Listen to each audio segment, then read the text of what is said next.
বাংলাদেশ ব্যাংকের governor doctor Ahsan H Mansur বলেছেন, সবার আমানতের নিরাপত্তার দায়িত্ব কেন্দ্রীয় ব্যাংকের। কেন্দ্রীয় ব্যাংকের প্রধান লক্ষ্য সবার আমানত ফেরত দেওয়া। এজন্য বিভিন্ন ব্যবস্থা নেওয়া হচ্ছে, ব্যাংকগুলোকে সহায়তা করা হবে। সোমবার মতিঝিলে বাংলাদেশ ব্যাংকের প্রধান কার্যালয়ে দেশের আর্থিক খাতের সমসাময়িক ইস্যু নিয়ে সাংবাদিকদের সঙ্গে আলাপকালে তিনি এসব কথা বলেন। গভর্নর বলেন, কোনো ব্যাংক টাকা চাইলো আর দিয়ে দিলাম এরকমটা হবে না। ব্যাংকগুলোকে ঢালাওভাবে তারল্য সহায়তা করা হবে না। সব হিসাব নিকাশ করে সংস্কার অগ্রগতি দেখেই ব্যাংকগুলোকে সহযোগিতা করা হবে।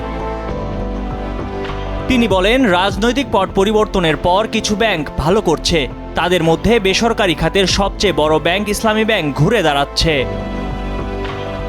কেন্দ্রীয় ব্যাংকের গভর্নর বলেন, ব্যাংকিং খাতে অনিয়মের অভিযোগে এসালম গ্রুপের চেয়ারম্যান সহ অন্যান্য কর্মকর্তাদের বিরুদ্ধে আইনি ব্যবস্থা নেওয়া হবে। যারা প্রতিষ্ঠানের পক্ষে কাজ করছে বা করবে তাদের বাদ দিয়ে দেশ চলবে না। ঢালাওভাবে কাউকে চাকরি থেকে বাদ দেওয়াও যাবে না। তিনি উল্লেখ করেন, প্রতিষ্ঠানগুলো দেশের জাতীয় সম্পদ। ব্যক্তি থাকুক আর না থাকুক, প্রতিষ্ঠান থাকবে, প্রতিষ্ঠান চলবে। এসব বড় শিল্পগ্রুপের সঙ্গে বহু মানুষের জীবিকা জড়িত। এসব প্রতিষ্ঠানকে কিভাবে আরও শক্তিশালী করা যায় সে বিষয়েও সরকার কাজ করছে।